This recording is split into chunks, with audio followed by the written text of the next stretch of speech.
In the bitter winter of January 1940, the North Sea lay under a low, steel-gray sky, its waves crashing against jagged coastlines as if warning of the perils beneath. It was here, in the early months of World War II, that the Royal Navy deployed a fleet of submarines on some of their most dangerous and secretive patrols.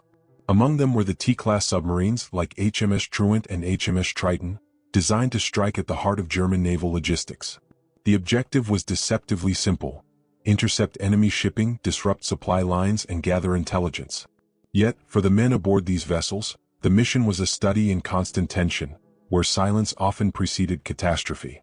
Submarine warfare in the North Sea was a precarious dance with death. The German Kriegsmarine had laid extensive minefields along known shipping lanes, while patrolling destroyers and aerial reconnaissance threatened to expose even the slightest misstep. Crews operated in near-total darkness, relying on rudimentary sonar, periscopes, and the intuition honed by months of training. The living quarters were claustrophobic. A single compartment could hold 20 men, all breathing recycled air and enduring the oppressive weight of steel hulls vibrating against the icy waves.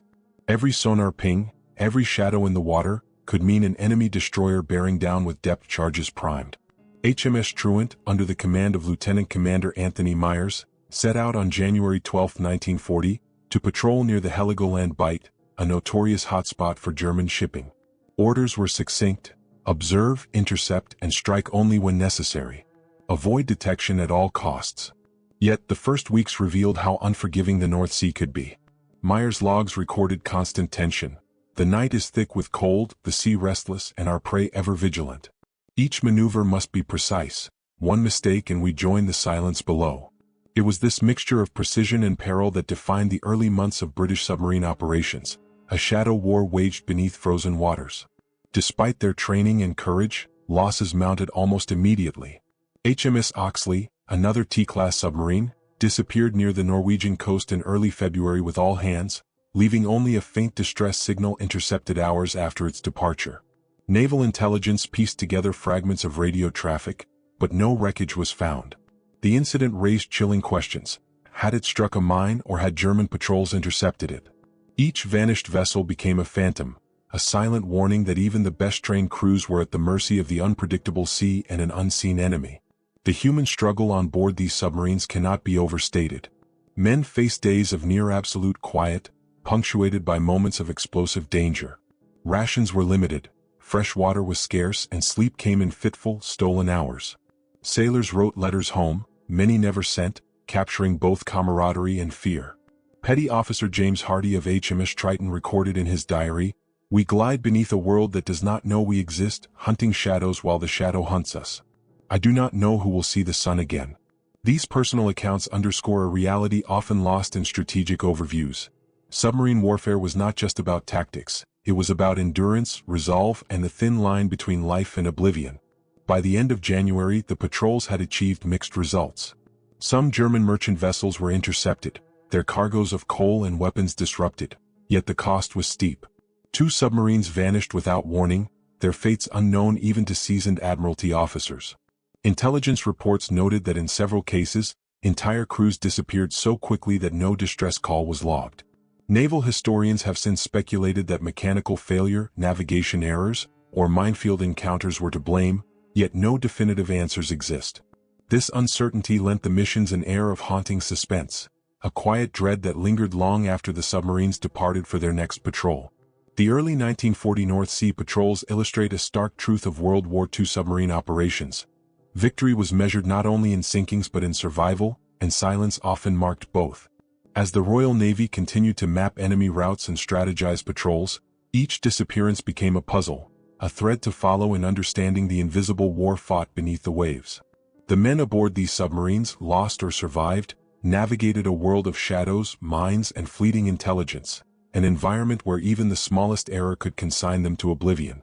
As the icy waters swallowed another patrol in February, the Admiralty could only piece together fragments of logs, cryptic signals, and unanswered questions. The stage was set for the next chapter of submarine warfare, a theater of the sea where courage met the unknown, and silence often held the most terrifying answers. By the summer of 1941, the theater of submarine operations had shifted from the frigid North Sea to the sun-scorched waters of the Mediterranean, where the struggle for North Africa intensified. British submarines were now tasked with a dual purpose: intercept Axis convoys supplying Rommel's Africa Corps and gather vital intelligence on enemy naval movements. Among the most prominent vessels were HMS Upholder, commanded by Lieutenant Commander Malcolm Wanklyn, and HMS Tempest, under Lieutenant Commander Edward Arnold Forster. These submarines operated in narrow, treacherous waters off the coasts of Sicily, Libya, and Tunisia, where every mission carried immense risk, not just from enemy forces but from the geography itself. The Mediterranean presented its own lethal challenges. Unlike the open Atlantic or North Sea, these waters were shallower and riddled with rocky outcrops, narrow straits, and heavily patrolled ports. German and Italian anti-submarine tactics had matured. Aircraft with magnetic depth charges, surface patrols armed with ASTIC sonar, and coordinated convoy escorts made every approach a calculated gamble. Submarine commanders had to blend audacity with extreme caution, often navigating on minimal charts while under constant threat of detection.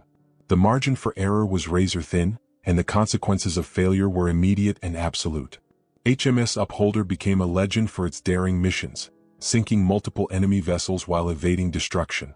On one patrol in May 1941, Wanklyn maneuvered his submarine under a convoy of Italian supply ships near the Gulf of Taranto, launching torpedoes that sank a freighter and damaged an escort vessel. In his patrol report, Wanklyn wrote, "Each shot fired is a gamble. Each maneuver may bring death or success. We are phantoms in their waters, unseen, yet hunted relentlessly." Yet even as these successes accumulated, the specter of disappearance loomed. HMS Tempest, following a similar mission near Tripoli in June, sent a final brief radio message before vanishing entirely. No wreckage was ever recovered, leaving only unanswered questions about whether mechanical failure or enemy action claimed the vessel. The human element added a haunting layer to these missions. Crews endured sweltering heat in the cramped hulls, the stench of diesel and damp air a constant companion. Sailors described the psychological strain: long hours at periscope depth with limited visibility, the deafening roar of engines, and the sudden thud of depth charges nearby. Telegraphic communications became lifelines to the Admiralty, though delays and signal jamming often rendered them ineffective. Petty Officer William Hargreaves of HMS Tempest penned in his journal, "We live under the eyes of ghosts, unseen yet hunted. Every shadow could be our last, every silence a prelude to disaster." These accounts reveal that beyond strategy and tactics, submarine warfare was a study in human endurance and courage under extreme isolation. Patterns of disappearance began to emerge as the Mediterranean campaign intensified. Several submarines vanished without distress signals, their final positions unknown. Intelligence officers compiled partial logs, intercepted enemy communications, and accounts from survivors of attacks, but no definitive explanations could be drawn. The fate of vessels like HMS Tempest became emblematic of the mysterious losses plaguing the Royal Navy. Skilled crews, state-of-the-art submarines, and meticulous planning were no guarantee against the lethal combination of geography, enemy innovation, and the inherent unpredictability of the sea. Historical context deepened the suspense. The Royal Navy relied on cryptographic intelligence from Bletchley Park to anticipate convoy routes, yet even with decoded Enigma messages, submarines operated with incomplete information. The high stakes meant that command decisions carried moral and tactical weight: send a submarine into dangerous waters for a chance at crippling the enemy, or hold back to preserve the vessel and its crew. This tension between duty and survival played out in the diaries, logs, and oral histories of submariners, whose reflections continue to inform naval historians today. By the end of 1941, British submarines in the Mediterranean had sunk dozens of Axis supply ships, temporarily disrupting the flow of fuel, munitions, and reinforcements to North Africa. Yet the human cost remained stark. Each mission carried the possibility of sudden disappearance, leaving families and fellow sailors in perpetual uncertainty. Reports would sometimes surface months later of debris or oil slicks in likely patrol areas, tantalizing clues that failed to fully reveal the fate of lost crews. As summer turned to autumn, the Mediterranean remained a silent graveyard in spots, with submarines like HMS Upholder narrowly evading death while others vanished without trace. The mystery surrounding these losses grew, casting a shadow over naval operations and fueling an ever-present sense of dread. In the theater of sun-drenched waters and deadly currents, success was measured not only in tonnage sunk but in the fragile survival of men who operated in silence and uncertainty. With each disappearance, the Royal Navy confronted an unspoken truth. Beneath the shimmering waves of the Mediterranean, bravery was inseparable from mystery, and the fate of a submarine could vanish as quickly as its periscope beneath the horizon.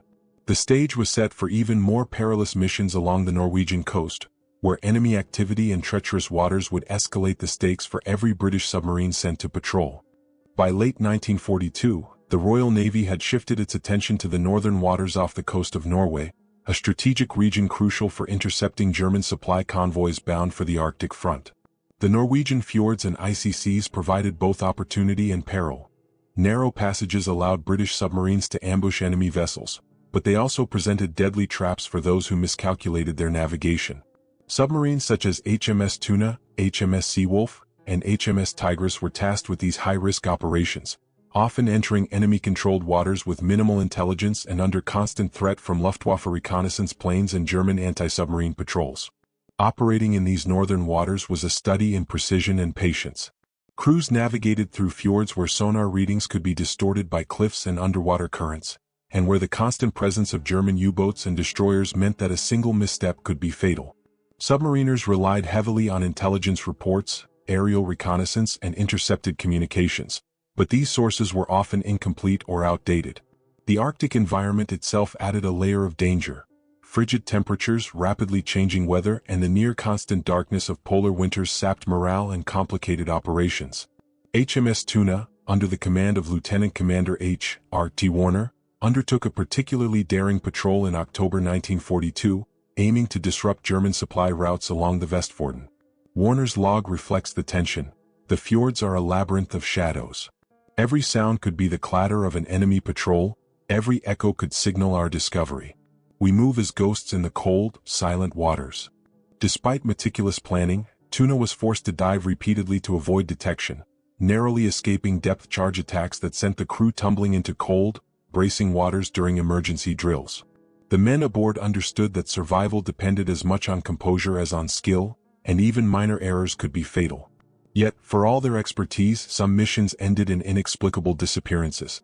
HMS Seawolf departed on a reconnaissance mission in early November 1942 and failed to return. Intercepted German communications hinted at anti-submarine engagements in the area, but no conclusive evidence was ever found. The Admiralty received fragmented radio transmissions that ended abruptly, leaving officers with a chilling void in the submarine's final movements. Similar cases followed.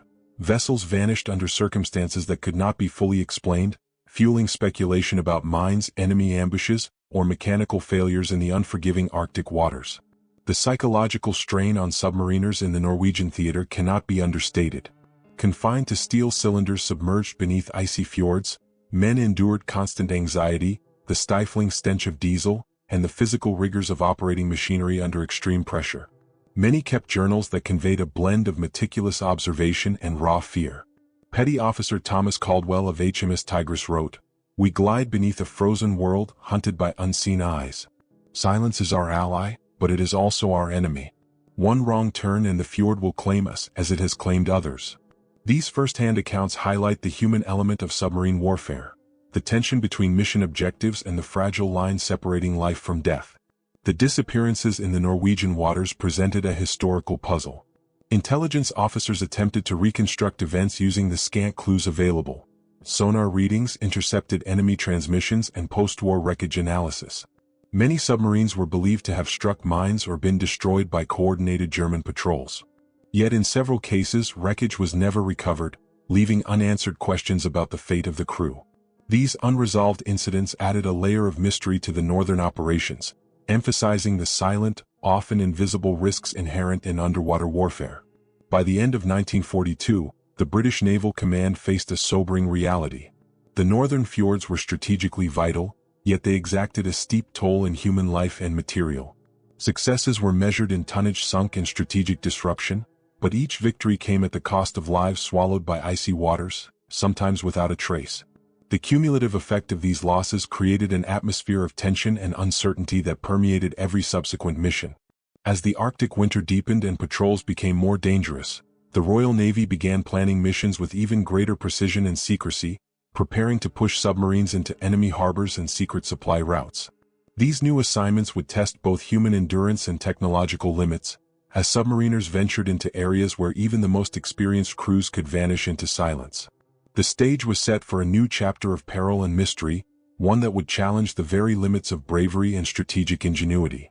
By 1943, the Atlantic had become a deadly chessboard, where British submarines faced increasingly sophisticated German anti-submarine tactics. The Kriegsmarine, supported by Luftwaffe reconnaissance, had perfected coordinated convoy defenses, including Wolfpack U-boat ambushes, aerial depth charge attacks, and mine-laden shipping lanes. British submarines, including HMS Vandal, HMS Splendid, and HMS Sahib, were tasked with penetrating these defenses, striking at Axis convoys and gathering critical intelligence. Each mission required precision, courage, and the constant acceptance that one wrong maneuver could mean sudden, silent death beneath the waves. The struggle for survival in the mid-Atlantic was relentless. Crews endured endless hours submerged, monitoring sonar readings for distant propellers and listening for the ominous churning of nearby destroyers. Navigation relied on celestial fixes taken through periscopes during rare surfaced moments, often under the threat of aerial observation. Lieutenant Commander Malcolm David Wanklyn of HMS Upholder once described a typical patrol. "Every moment is a test. The sea holds secrets that can kill. The enemy waits with patience as lethal as the cold around us." Morale was maintained through camaraderie, disciplined routine, and a shared understanding that their mission extended beyond themselves. Every convoy sunk could alter the course of the war in Europe. Despite careful planning, many submarines vanished without a trace during this period. HMS Vandal, patrolling near the Bay of Biscay in March 1943, sent only a brief radio signal before disappearing. HMS Splendid, tasked with intercepting an Italian convoy off Sicily in July, met a similar fate. Only fragments of wreckage later confirmed its destruction. In some cases, survivors were non-existent, and the Admiralty had to rely on intelligence from intercepted German communications or post-war reconnaissance to reconstruct likely events. The uncertainty of these disappearances created a tense atmosphere not only for commanding officers but also for the families waiting anxiously for word of loved ones. Life aboard these submarines was a testament to human endurance. Men endured crushingly small living quarters, with hot diesel fumes, damp bulkheads, and the constant hum of engines as their companions. Sleep was intermittent and interrupted by alarms or sudden evasive maneuvers. Petty Officer Harold Thompson of HMS Sahib recorded, "The water closes in from all sides, a cold reminder that we are as much a part of it as the fish in the mines. Each echo may be the end, each silence a warning." These accounts illustrate that beyond the strategic value of each patrol, submarine service exacted a profound psychological toll. The historical context of these missions underscores their importance. By mid-1943, the Allies were mounting an extensive campaign to weaken Axis supply lines, and submarines played a critical role. Decrypts from Bletchley Park occasionally provided glimpses of convoy movements, yet timing and execution remained perilously uncertain. Every patrol was a gamble, every torpedo fired a potential turning point. Success required not only technical skill but also the courage to navigate waters where the enemy could strike invisibly and without warning. The reveal of these silent losses came slowly. Post-war analyses reconstructed incidents where German destroyers or mines were likely responsible, but in many cases, complete certainty remained elusive. HMS Vandal, for example, may have struck a mine or fallen victim to a Luftwaffe patrol, but no survivors or intact records survived to provide definitive answers. Each vanished submarine became a haunting symbol of the risks inherent in the underwater war, a reminder that beneath strategic objectives lay human lives, often claimed without witness. By the end of 1943, the Atlantic had become a theater of silent suspense. British submarines had achieved significant disruption of Axis logistics, yet the cost was staggering. Entire crews vanished, leaving behind unanswered questions and fragmented intelligence. The perilous nature of these missions underscored the bravery required to operate in isolation, often beyond the reach of rescue or confirmation. For those in command, each patrol was a delicate balance between strategic necessity and the ever-present possibility of loss. As 1944 approached, the Royal Navy prepared for even more audacious operations, including reconnaissance of enemy harbors and covert intelligence missions along heavily fortified coastlines. The stakes were higher, the enemy more alert, and the waters increasingly lethal. The vanished submarines of the Atlantic served as both a warning and a guide, shaping the planning of future missions. The men who remained ready themselves to navigate the fine line between success and disappearance, their courage tested by the unrelenting tension of a war fought in shadow beneath the sea. As 1944 unfolded, British submarine operations took on a new level of audacity, venturing into enemy harbors and secret supply routes in the Mediterranean and Norwegian fjords. These missions combined reconnaissance, sabotage, and interdiction, requiring not only skillful navigation but absolute stealth. Submarines like HMS Venturer, HMS Splendid, returning to service, and HMS Trident were assigned to patrol areas where German coastal defenses, minefields, and patrols were at their most concentrated. The goal was clear: gather intelligence on enemy logistics, disrupt supply chains, and sometimes strike directly at high-value targets, all while operating in environments where detection often meant annihilation. The human and technical challenges of these missions were immense. Submarines had to maneuver through narrow fjords or shallow harbors, often under cover of night, relying on limited charts, periscope sightings, and coded radio intelligence. The Arctic fjords of Norway were particularly treacherous. Steep cliffs funneled sound, making sonar detection both unreliable and dangerous. Crews worked in near-total silence, communicating through hand signals and periscope gestures, their nerves constantly tested by the knowledge that the slightest noise could reveal their position to vigilant German patrols. Lieutenant Commander H.R.T. Warner of HMS Venturer described one night in the Vestfjorden. "The fjord closes around us. One echo, one mistake, and we become nothing more than a memory beneath the ice." Despite meticulous planning, loss and disappearance remained a grim reality. HMS Venturer, famous for its later patrols, narrowly survived multiple depth charge attacks while observing German destroyer movements. Conversely, HMS Splendid disappeared during a similar mission off the coast of Sicily, leaving only a few fragments of wreckage and the haunting realization that the crew had vanished entirely. In some instances, naval intelligence could piece together likely fates from enemy records or intercepted communications, but many incidents remained mysterious. The unpredictability of enemy tactics, coupled with the limitations of contemporary submarine technology, made each operation a lethal gamble. The psychological toll on submariners was profound. Men lived and worked in confined, humid quarters, often enduring extreme temperature fluctuations from engine heat and Arctic cold. Rations were sparse, sleep was broken by constant vigilance, and the constant hum of machinery became both companion and tormentor. Sailors kept diaries to process the stress, offering invaluable insight into the human dimension of these covert missions. Petty Officer James Calder of HMS Trident noted, "We move unseen in waters that may be our grave. Silence is our ally and our curse. Every shadow is suspect, every signal potentially the last we send." These reflections underscore the intersection of courage, fear, and endurance in submarine warfare.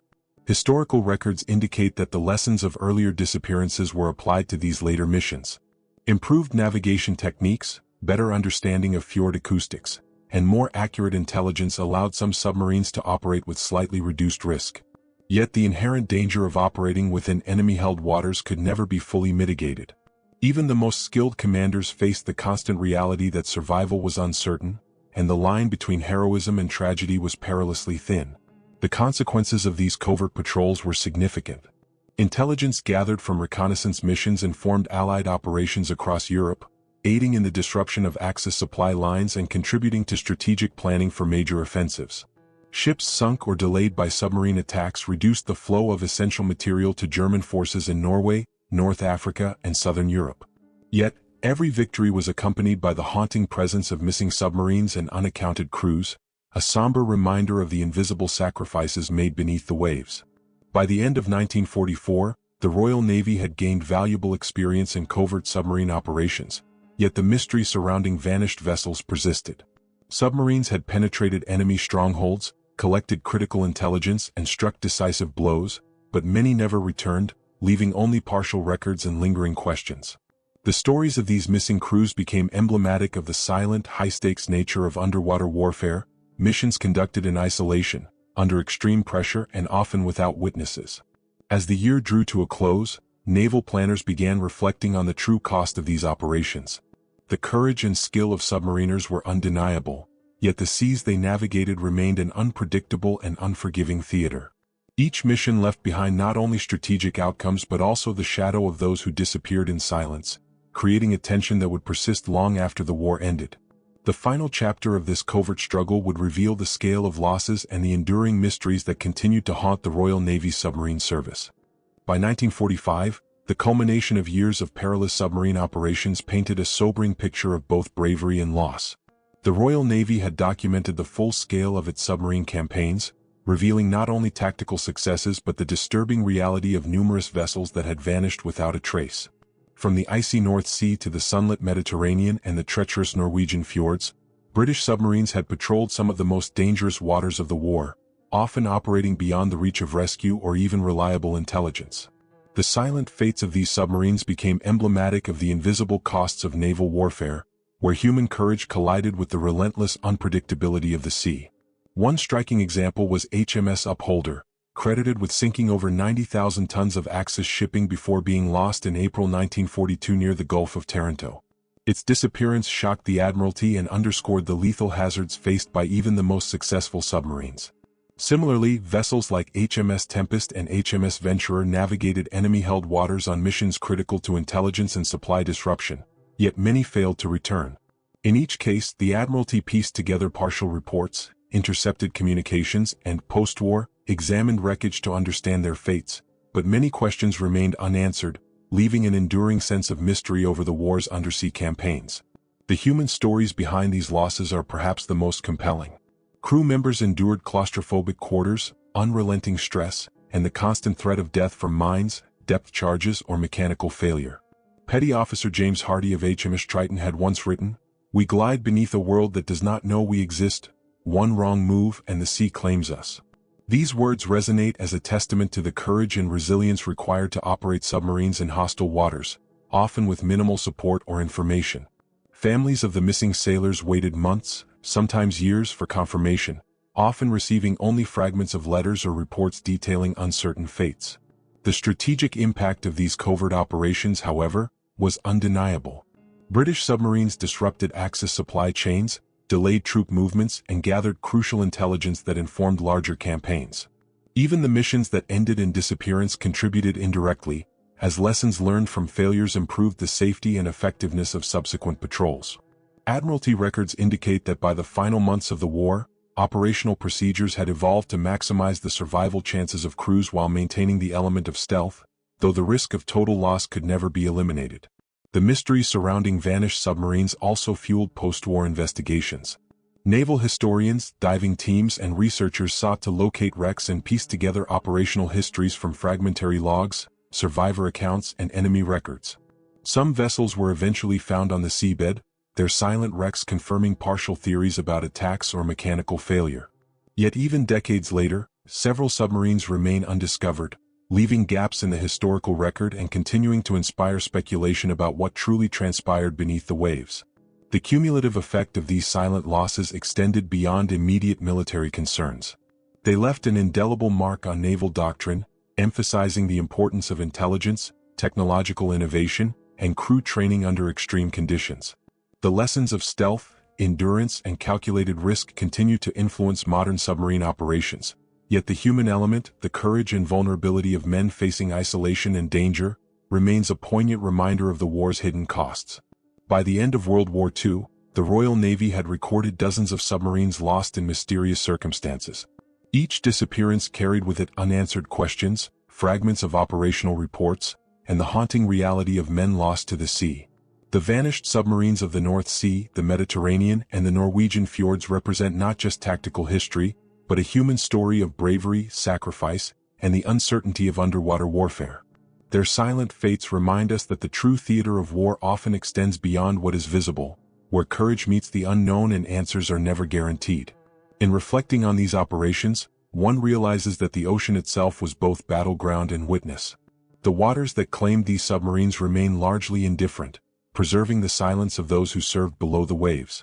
For historians, descendants, and enthusiasts, the legacy of these covert operations continues to unfold, as researchers uncover wrecks, analyze patrol logs, and strive to tell the stories of the brave men who navigated a deadly, invisible war. Even today, the silent depths conceal the final resting places of those who vanished, leaving a chilling yet compelling testament to courage, mystery, and the hidden costs of World War II naval operations.